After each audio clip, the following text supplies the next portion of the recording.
Faltan apenas 2 horas para el dato de inflación en Estados Unidos y 3 para la apertura del mercado en Nueva York. El mercado de momento sigue tranquilo, sigue teniendo un ánimo aparentemente bastante optimista, teniendo en cuenta que las predicciones económicas son cada vez peores. Parece que todo se debe a una sola cosa, a la creciente convicción de que lo peor sobre la inflación y los tipos de interés ya se ha pasado. Sin embargo, la inflación subyacente no se ha pasado ni aquí ni allí. Aquí en Europa ha continuado repuntando y las previsiones hablan también de un repunte hasta el 5,6% en el caso de Estados Unidos, mientras que varios miembros de la Reserva Federal reconocen que las subidas de tipos y las posibles restricciones en el crédito por la tormenta bancaria han aumentado las probabilidades de recesión. Ayer Kaspari, de la Reserva Federal de Minneapolis, hablaba de potencial recesión. Ayer el Fondo Monetario Internacional recortó además ligeramente sus perspectivas para el crecimiento mundial para 2023, las ha situado en el 2,8%, pero hay que quedarse sobre todo con que el recrudecimiento de las turbulencias del sistema financiero, según el Fondo Monetario Internacional, podría recortar la producción hasta niveles cercanos a una recesión. Abrimos ya Momentum de la economía y los mercados, hoy con Rocío Poquet, responsable de ventas de Aegon Asset Management. Hola Rocío, ¿qué tal? ¿Cómo estás? Muy buenas tardes. Buenas tardes, encantada. Bueno, veo que tienes muy buen color, así que te han sentado, me imagino que fantásticamente bien este descanso, estos pocos días que hemos tenido de vacaciones. Digo pocos porque, claro, siempre sabe a poco y todo lo bueno se acaba. Y Javier Domínguez Navarro, que también es alguien que lo suele disfrutar, gestor de carteras en Auriga Bonos. ¿Qué tal, Javier? ¿Cómo estás? Muy buenas tardes. Muy bien, fenomenal. Ya de vuelta a los mercados, etcétera, etcétera, ha pasado este paréntesis de una serie de sesiones sin estar funcionando las bolsas y los mercados, pero es verdad que han traído prácticamente lo mismo que teníamos antes. Tenemos las mismas bandas de los índices bursátiles también en ese sentido, y desde luego se ha renovado la información de la inflación, que vuelve a estar en el punto de mira de todos, y es un dato muy importante. Sí que es verdad que yo creo que, como hemos dicho a lo largo de todo este tiempo, los americanos saben hacer muy bien los deberes y no miran derecha e izquierda, sino que van a por ello. Las subidas de los tipos de interés que ha habido a lo largo de este tiempo, desde luego, están manteniendo los niveles muy altos, en el sentido de que los bonos americanos están muy altos, pero sí que es verdad que aparentemente la inflación no para de gotear a la baja. Es verdad que tenemos la subyacente que está enseñando la patita de una subida previsiblemente de una décima, pero si lo ponemos en un contexto global, pues que lo que se buscaba era precisamente domar la inflación, se está obteniendo. Es verdad que hace un año se marcó este nivel que va a salir hoy previsiblemente sobre el 5,2, según se estima, fue un 8,5. Quiere decir que, como siempre, estamos poniendo una nueva subida de los tipos sobre una subida bastante importante que hubo. Hay que recordar que, además, ahora entramos en 2 o 3 meses, o 3 o 4 meses en Estados Unidos en la inflación, donde se marcaron máximos. De hecho, junio del año pasado fue por encima del 9 la inflación en Estados Unidos. Por tanto, de alguna forma vamos a ir viendo cómo se va temperando esta inflación, pero muy alta. Por tanto, yo creo que la Fed en la próxima reunión es muy previsible que suba a un 0,25, pero ya veremos. Si se cumplen esos pronósticos y la inflación cae al 5% en marzo y la Reserva Federal subiese 25 puntos los tipos en la reunión de mayo, nos podríamos encontrar perfectamente dentro de un mes, Rocío, con inflación y tipos al mismo nivel, 5%, que es un poco lo que se persigue, ¿no? Habríamos llegado ya por lo menos ahí. Sí, yo creo que desde Aegon Asset Management lo que estamos viendo es que al final los datos de inflación que se van a publicar dentro de un rato van a ser claves. Si la inflación subyacente sigue incrementando, la Reserva Federal no tiene más opción que subir los tipos de interés 0,25. Lo que sí que tenemos que tener también en cuenta es que esa economía americana, que al final viene sostenida por esa fuerza laboral que está demostrándonos esa fortaleza, al final los datos que estamos viendo son de 6 meses atrás, con lo cual también la Reserva Federal Americana tiene que tener muchísimo cuidado con lo que está haciendo. Si bien a lo largo de las últimas semanas, gracias a el pequeño acontecimiento que pasó con Silicon Valley Bank, se ha frenado bastante, no en seco, pero con bastante dureza, la concesión de préstamos. También los bancos necesitan incrementar, ¿no?, esa monetarización del riesgo que están haciendo, y conceden muchísimo menos dinero tanto a empresas como al consumidor final, y por lo tanto el efecto de la subida de tipos ya se está trasladando con mayor escala en la economía real, ¿no? Lo que sí que estamos viendo al final es que la inflación sí que tiene esa tendencia decreciente a nivel de inflación global. La subyacente sigue ahí tensionada, ya no solo por los sueldos, salarios, sector servicios, pero sino también por un problema demográfico que está aflorando, ¿no? Al final la población joven representa muchísimo, y en edad de trabajar representa una base muchísimo menor que la población que va a empezar a cobrar ya las pensiones, y por lo tanto hay muchísimos más puestos de trabajo disponibles para esa población activa. Y la economía americana necesita ver con datos actuales dónde se está situando. La inflación está yendo por un lado, los datos de empleo son históricos, los tipos de interés van a llegar, si las previsiones se cumplen, a una banda del 5,25, y por lo tanto tenemos que ver qué efecto está teniendo. Lo que sí que consideramos es que, teniendo en cuenta que hay 6 meses de decalaje un poco con los datos de empleo, hacia finales de este año ya sí que va a haber una ralentización de la economía americana, y que ahí posiblemente, en el caso de que los datos acompañen, porque la Reserva Federal siempre ha dejado claro que ellos se van a basar en los datos de inflación y están también mirando un poco de reojo los datos de empleo, ya se pueda, como está comentando ya, descontando el mercado, bajar los tipos. Lo que no sabemos es con exactitud cuándo va a pasar, porque al final sí que hay un decalaje de 6 meses, pero pueden ser 7 o 5, pero sí que se podría empezar a hablar ya, como está descontando el mercado, de bajada de tipos, y no consideramos que ya pueda ser 25 puntos básicos, porque siempre que quieren expandir la economía, al final las bajadas son mucho más bruscas, ¿no? Con lo cual estamos en un momento de bastante incertidumbre aún.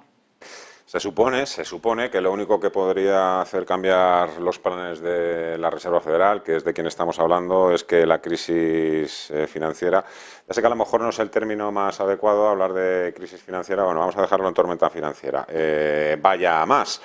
Tengo por aquí unos datos hoy rebuscando, investigando. Estos son datos, como quien dice, recién salidos del horno. Los depósitos de los bancos comerciales en Estados Unidos se han desplomado un 5% en 12 meses. Sabemos que ha habido una fuga de depósitos, sobre todo de la banca regional. Los planes de expansión de las pequeñas empresas están en su nivel más bajo desde 1980. Cuidado. El índice que mide la disponibilidad de crédito ha caído hasta su peor nivel en 10 años, y el porcentaje de los bancos que han endurecido las condiciones para prestar dinero es del 44%, prácticamente 1 de cada 2. Son datos muy parecidos a lo que se vio en 1990 y 2001. Decías tú, Javier, que los americanos suelen hacer bien las cosas, pero aquí se podrían haber aplicado también un poquito mejor. Hombre, desde luego lo que está claro es que en el mundo bancario nunca han estado en la punta de la ola.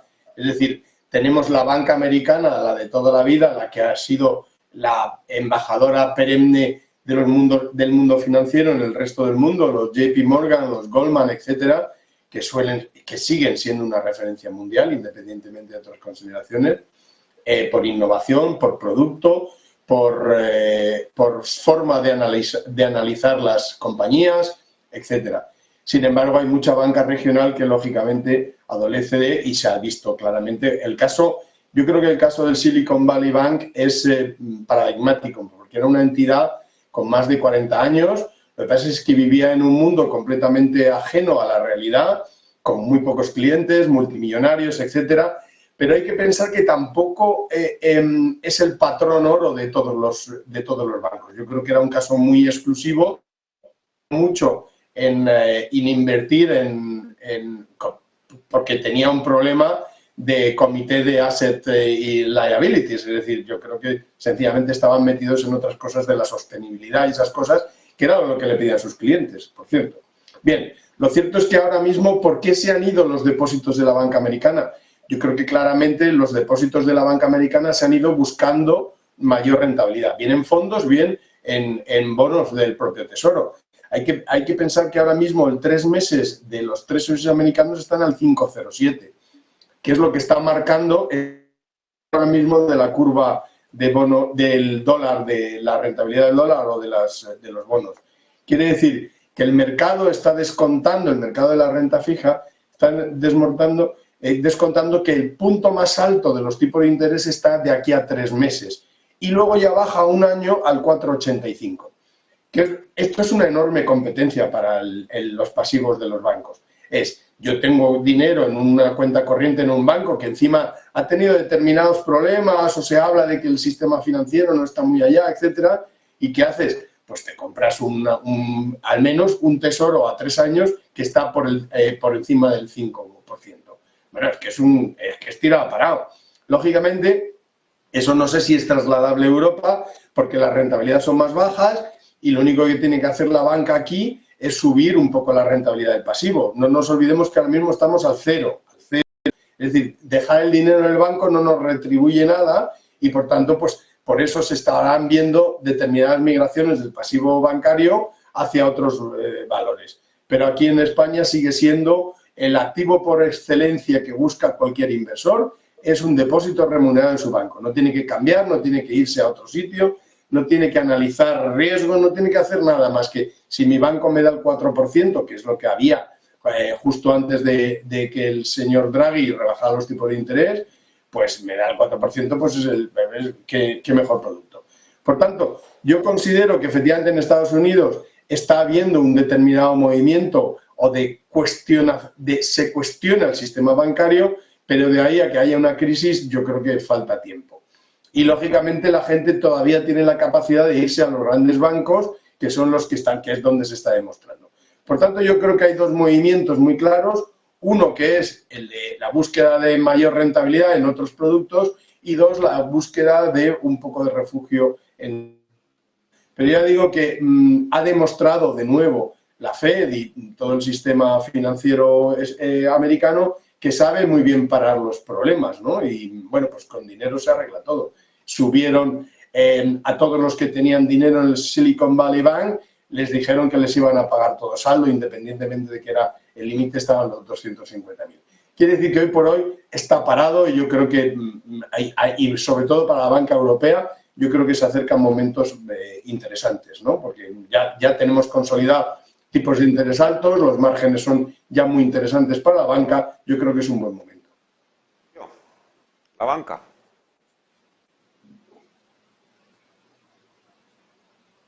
¿Me oyes, Rocío? Sí, crisis financiera, tormenta financiera, banca, disminución del crédito. No sé si todo esto puede dar ese empujón definitivo a esa temida y anunciada recesión. Enseguida le voy a preguntar a Javier por el tema de bonos, porque los bonos hace un mes cotizaban aterrizaje suave. Los tengo yo acá apuntado, el 2 años americano ha bajado del 5 al 4% y el 10 años del 4 al 3,4%.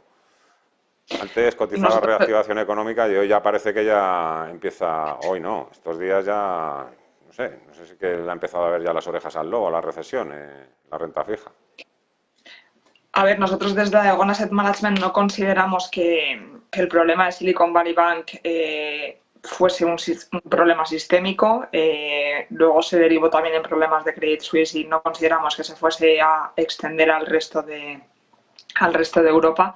Lo que sí que estamos viendo es que al final hemos pasado de un periodo en el que los tipos de interés estaban en negativo, cero negativo, y que ahora el coste del dinero, el coste de financiación es mayor. Por lo tanto, ya no solo a nivel del sector financiero, sino a nivel de todas las empresas, sí que van a estar aflorando problemas, porque al final aquellas empresas, ya sea corporativas o financieras que han estado más apalancadas, pues sí que van a hacer frente a ese mayor coste financiero y por lo tanto el crecimiento que necesiten tener para ser rentables, pues necesita ser mucho mayor, ¿no? Venimos de un entorno en el que al final el dinero era prácticamente gratis, las empresas se han beneficiado de ello.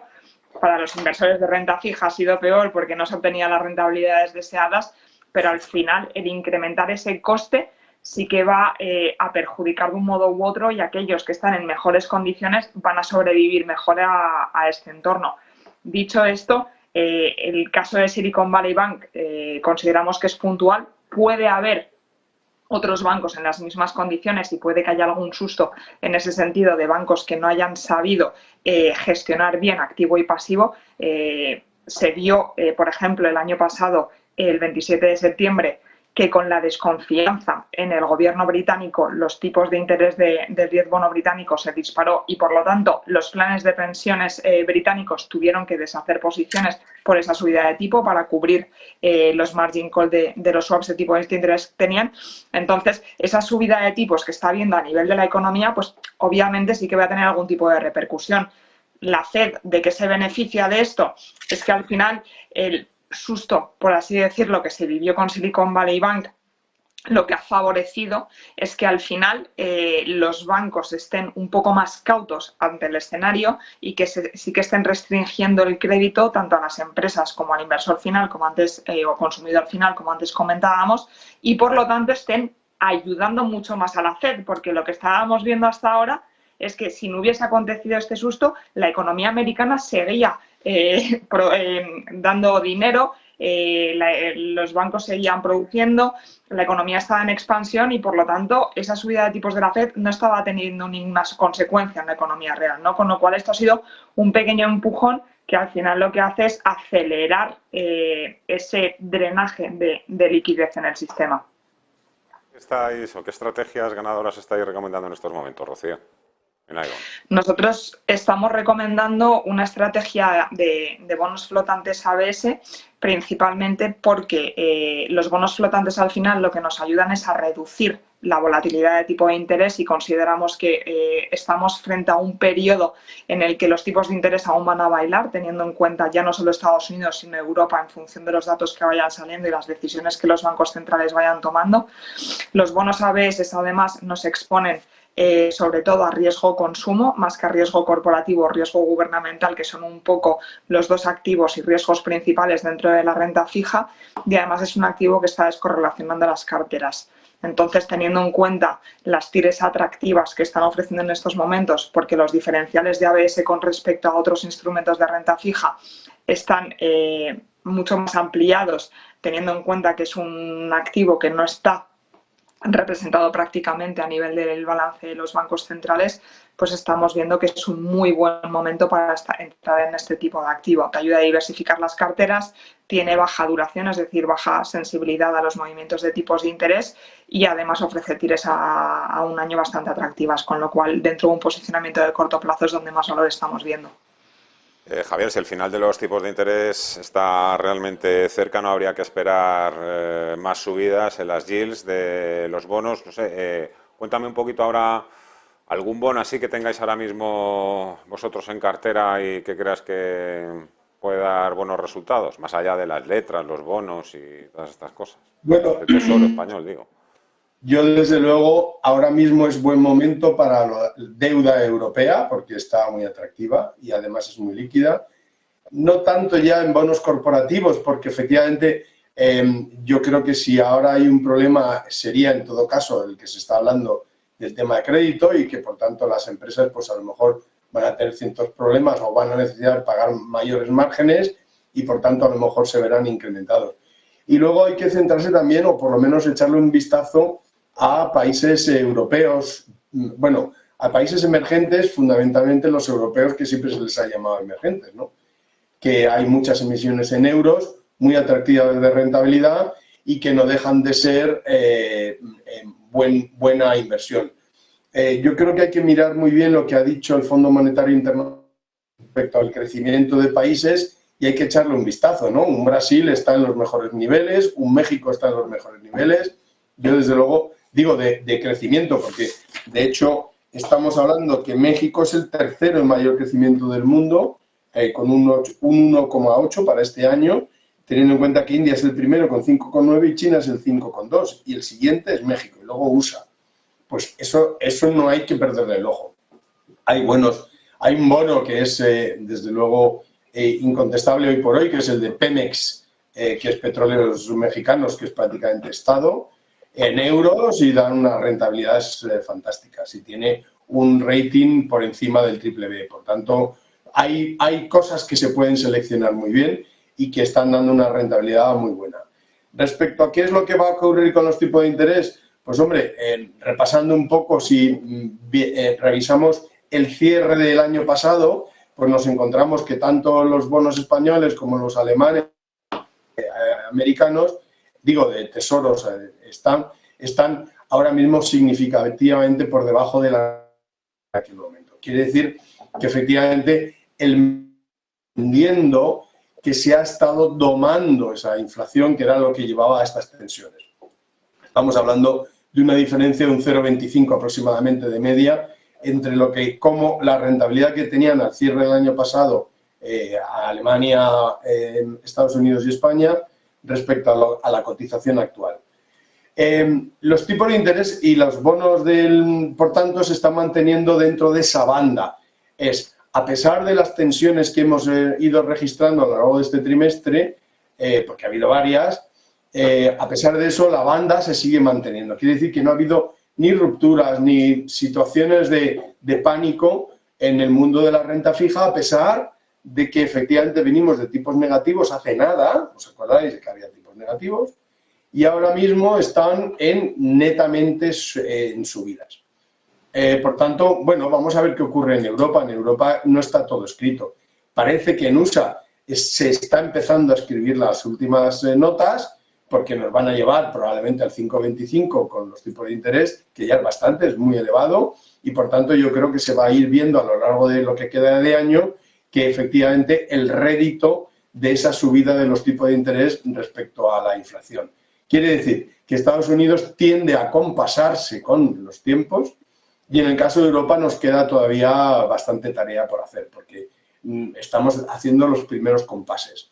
Y no solo eso, sino que además nos juntamos, volviendo al Fondo Monetario Internacional, Alemania, es curioso y este es un poco chocante, Rusia se espera un crecimiento en este año 2023 y Alemania se espera un decrecimiento de un menos 0,1. Es decir, Rusia, que es la que nos ha llevado al límite de tensión económica y política internacional, va a crecer un 0,7 y Alemania, que es supuestamente el que maneja los hilos, va a caer un 0,1 este año según el Fondo Monetario Internacional. Entonces, bueno, pues estas son las cosas que tenemos ahora encima de la mesa. Quiere decir que en Europa nos queda mucho trabajo por hacer todavía. Por tanto, sí, en los emergentes es buen momento de ir echando un vistazo por el crecimiento, porque tienen unos niveles de PIB, deuda bastante asequibles, alrededor de un 60%, mientras en España y en Europa del Sur estamos en 100 y pico de PIB respecto a deuda, hay que echarle un vistazo a los emergentes. Habrá que hablar también próximamente en próximos programas del endeudamiento mundial, que no hace más que crecer, y también, por supuesto, del riesgo geopolítico, que nunca hay que perderlo de vista. Javier Domínguez Navarro, Origabonos, Rocío Poquet, Aegon Asset Management, ha sido un gran placer. Muchísimas gracias a los dos. Cuidaros. Hasta la próxima. Adiós. Muchas gracias. Gracias, hasta luego. 10 minutos para la 1 de la tarde. Vamos a hacer una pausa y enseguida vamos a tomarle el pulso al mercado. Vamos a vigilar niveles técnicos, SP500, IBEX 35, Eurostoxx, resistencias, soportes. Saben que a partir de las 2:30 puede cambiar. Y mucho la fotografía. Será vuelta de pausa con Gisela Turacini de Black Bear.